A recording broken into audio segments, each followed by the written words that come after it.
Namahagi naman po ng relief goods ang PDRRMC ng Camarines Sur sa mga coastal barangays ng Lagunoy. Ang buong ulat naman mula sa aming kasama si Grace Rifa Masimando ng Radyo ng Bayan Naga. Grace, marahay na hapon sa iyo.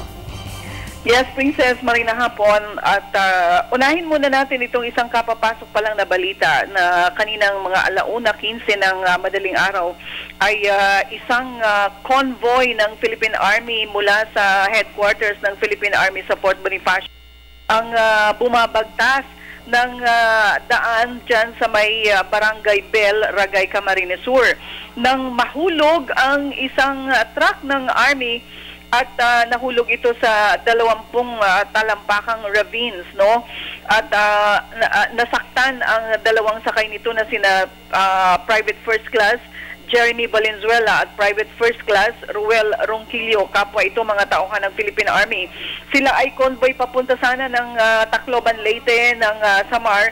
Dala-dala ang mga generator sets upang magamit ng ating mga government offices doon sa pagbibigay ng lahat ng mga serbisyo sa ating mga kababayan. Ang dalawang nasaktang sundalo ay naituloy pa sa Legazpi, Albay upang doon sila maipagamot. Ang convoy naman ay nagpatuloy papunta pa rin doon sa Leyte. At ito pa po ang dagdag nating mga balita. Kahit malakas ang alon dito sa mga baybay ng Camarines Sur, ay binagtas pa rin ng PDRRMC team ang Baku-Bakong Kalsada patungo sa mga baybaying barangays ng Lagunoy, Siroma, Presentacion at Garchitorena upang ipagpatuloy ang nasimulan kahapon na pamumudmod ng relief goods. Ang mga bayang nabanggitan ng storm surge noong nakaraang Biyernes, sanhi upang maanod ang kanilang mga bahay at kagamitan at mailipat sila sa mga evacuation centers.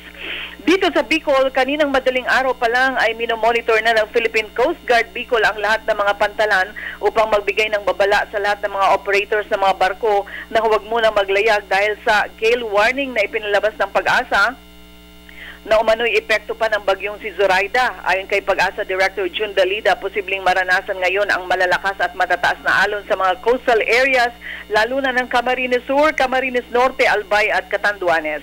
Kasunod dito agad namang nagpaalala ang lahat ng mga LGU sa kanilang mga mangingisda na huwag na pang maiwasan ang dagdag pang mga trahedya.